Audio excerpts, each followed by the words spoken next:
right. Hey, this is Dr. Tread Rissacker. I'm talking to you from my office at the Slim Body Laser Spa.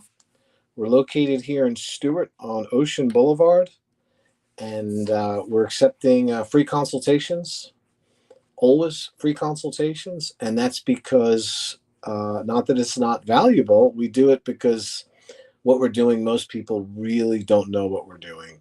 And we're using a red light laser device to help to shrink and to tighten subcutaneous fat, which is fat around your chin, fat around your belly, around your arms, anywhere that you have a buildup of extra body fat. This laser lipo can completely reduce it in a very safe, effective way. Our program is 9 sessions in 3 weeks. And in 9 sessions in 3 weeks, you get a full nutritional program. We go over your body fat percentages and get some biomarkers using a very high-end machine called a body impedance analysis, very similar to the machines you might use at the gym where you hold on to those metal pieces. But those are, something that are not very scientific the way it's done. The one we use is like an EKG machine that you put electrodes on your foot and one on your hand, and then we put in your demographic, and it gives us what they call your biomarkers, and that would be how much of your body is body fat versus lean. You do not want to be over 25% body fat.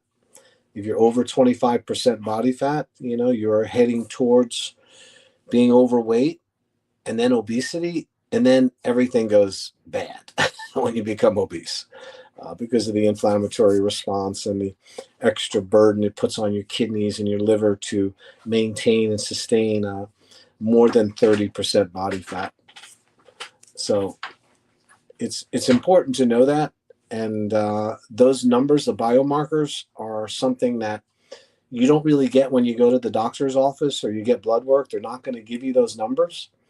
Yet the number one cause of illness and disease and diabetes and stroke and cancer is poor metabolic health, which always manifests as weight gain in the beginning.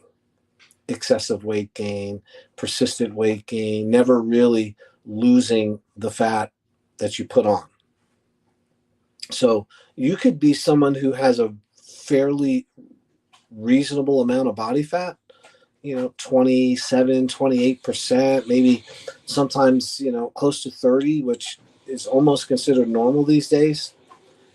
But what happens is that fat eventually puts a lot of stress and strain on your systems, on your urinary system, on your kidneys, and also on your liver. And as the body fat increases, we become filled with poisons and toxins because body fat forces you to absorb fluids and substances that are tied up in the fat. So, and that's because we are not getting fat because of we're eating too much, although that does cause to make fat. The fat we're making is a toxic byproduct, a mess of processed foods, of chemicals in our environment and in our foods, eating foods which don't have any nutrition in it, no life force, no live food, foods which have been overcooked, overprocessed, and the minerals and the valuable nutrients are gone. And what happens is when you make fat from that type of food source, the fat that you make is filled with poisons and toxins because fat is where you store most of your poisons and toxins. Yeah, when you get hit with poisons and toxins, which are all around us, mainly petroleum products, paints, cosmetics, seed oils, dyes, the food coloring, the truck next to you with the diesel fuel, which pushes into your car. These are poisons which the body fat is the only safe place to really store these poisons. So there's a direct ratio of poison with body fat levels. And thus, most people, doctors, and people that know a lot about this, believe that it's because of the food that you just overate. And I'm telling you, it is not. It is overeating, of course, but it's the types of food that you're eating which lead to this very rapid increase of body fat and poor metabolic health. Because I use this example. I was talking to a client the other day, and we were going over something about, eating less and making some changes and cutting out some carbohydrates, the sugars. And he looks at me and he goes, "Doc," he goes, "I'm Italian." He goes, "My life is pasta and eating and so he goes, "I cannot give this up. You don't understand how part of my life it is." And I told him, I said, "Listen, my friend," I said, "are you from Italy?" And he goes, "No, no, of course not. I'm a New York Italian." And I said, "Well," I said, "if you were an Italian from Italy, your food intake, you would have pastas and you would have things, but I promise you that food quality is so much better than what you're getting here at the Italian restaurants down the street, because they use a lot of processed food to make their meals. The pasta's processed, the spaghetti sauce has been, processed for the most part, unless it's a super high-end place. And you're not getting. There's a lot of sugars and things in it which are not healthy. There's high fructose corn syrup and a lot of that stuff. And plus, you also eat in like one 40-minute interval, right? You eat your whole meal within 30 to 40 minutes. When you eat in Italy, let me tell you, it's a series of, it's a whole 3-hour ordeal. When you have dinner, most likely the food was got from the market fresh. The meat was fresh. The pasta was freshly made, handmade with the right ingredients.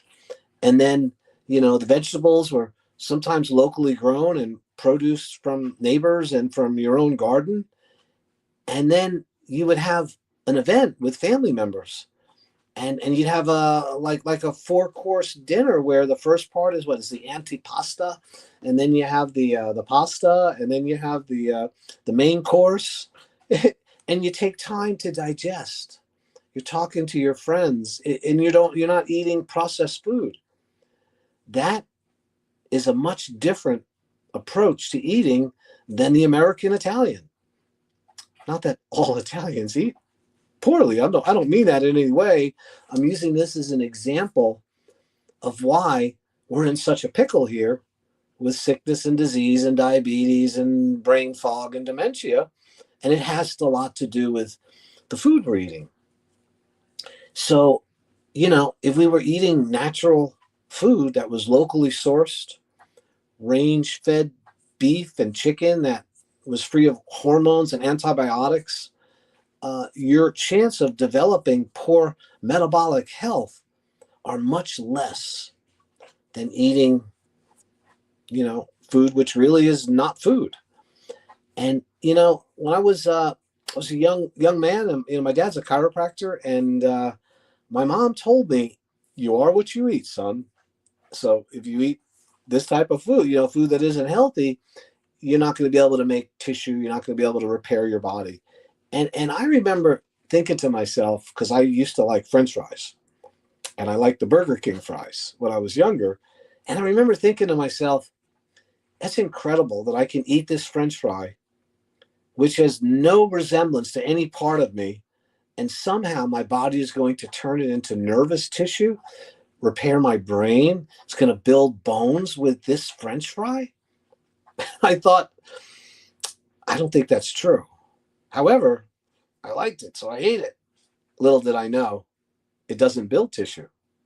Food which doesn't have the right amount of protein, it doesn't have the amount of nutrients necessary, it doesn't have live binds, starches which are fresh from the sun to the plant, and then you eat it, which has full of energy. These are foods which build strength, they build muscle, they help to remove poisons and toxins, they eliminate poisons, because that's the job of food. But food has become I hate to use the term bastardized, but it has been. It's been changed. It's been made to last longer on the shelf. It's made to have colors that will attract you. In fact, I was at Publix, it was about a year or two back, and they had a little sign on the top of all the fruit of the oranges that said that these oranges were dyed orange for color. And I thought, well, I thought oranges were orange. Then I find out they're coloring them. So you think it's a fresh orange. That's the problem. It's a big bait and switch kind of chicanery. You just don't know what you're getting. And I am absolutely beside myself with all this misinformation and just how bad for your health most everything that you've been told to eat, and you know, and the candy bars and the ice creams and the comfort foods, they're all just not healthy for us. And the sooner you get to come to realize that, the sooner your health issues will be more manageable and you'll have less of a chance of creating the chronic disease. And that's my message here, you know. But if you're been eating badly for a long time and you're full of your ankles are starting to swell and you're eating to feel better, not for energy, you find without food you're not happy, you know, you're looking for a pop or a result, a comfort idea. That's the wrong idea to eat food. You know, that's going to create an addiction to food as being a dependent, as something that comforts you. And when food becomes what comforts you, it becomes overdone, because food is to sustain energy and to rebuild tissue and to give you energy in life. It's not really designed to, it's not for celebrating birthdays. It's not for, you know, going and hiding yourself and eating chocolates and sweets until you can't eat anymore because, you know, they're so sweet. It really is. You have to really look at your relationship with food. And what really worked for me, you know, besides doing the laser and getting rid of this outer fat so quickly, I was very motivated after I did my laser to continue to eat better and to take better care of myself, because I felt there was hope, because the laser removed the outer fat so quickly that I went from 265 to like 250 pounds in like 4 weeks. But I lost 4 inches of girth.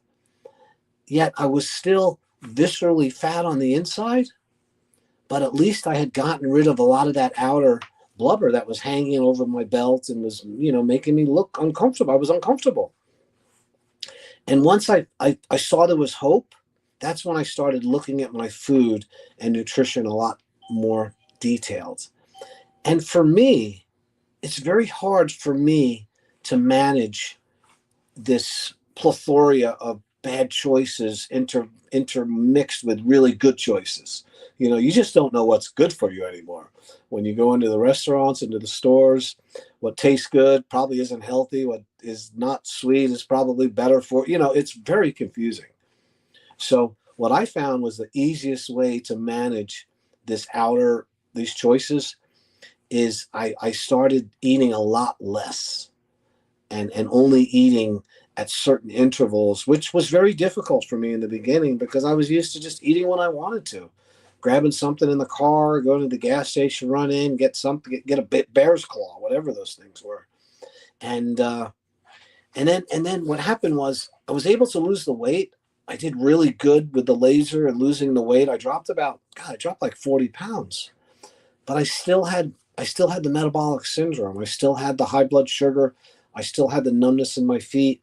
I still had lethargy in between meals where I was still eating to feel better. And I didn't understand that, why that was happening. And then I found out that basically my body, because I had eaten so much without ever not eating, I was feasting all the time. I never did the famine, meaning stop eating. I developed and built a lot of tissue and poisons that were part and parcel of who I was and what I did every single day, because I carried it with me week after week, month after month, and year after year. Winter was put on Earth for you to go into a state of low food intake. In other words, food deprivation. But God has given you the body's ability to make food and calories from inside. Your body has stored energy. It's not like a car that runs out of gas and you stop and you're done. Your body, when it starts to run out of one fuel source, it goes to another fuel source. When that fuel source starts to run down, it goes to another fuel source. Okay. And this is what is the magic of fasting, of not eating. And this is not starvation. This is just intermittent 1 to 2 days. Listen, I'm just going to drink water and I'm not going to eat. I want my body to find calories, to find the energy within my body, not continually forcing me to find more food to feel better and to get the energy. That's an addiction, and that's called carbohydrate addiction. However, if you don't cut out the carbohydrates for extended periods of time, you'll never get over this addiction because the body always replaces the carbs. And they do it in the form of glycogen. It's the stored form of glucose, which your liver requires for emergency energy. Glycogen and glucose is emergency energy. And your liver is 20% of your liver is glycogen. You will never, ever be able to really burn your body's fat until you burn out and go through the glycogen, which is 20 hours without eating. Once you get past that 20 hours without eating, is here. MBC, thank you.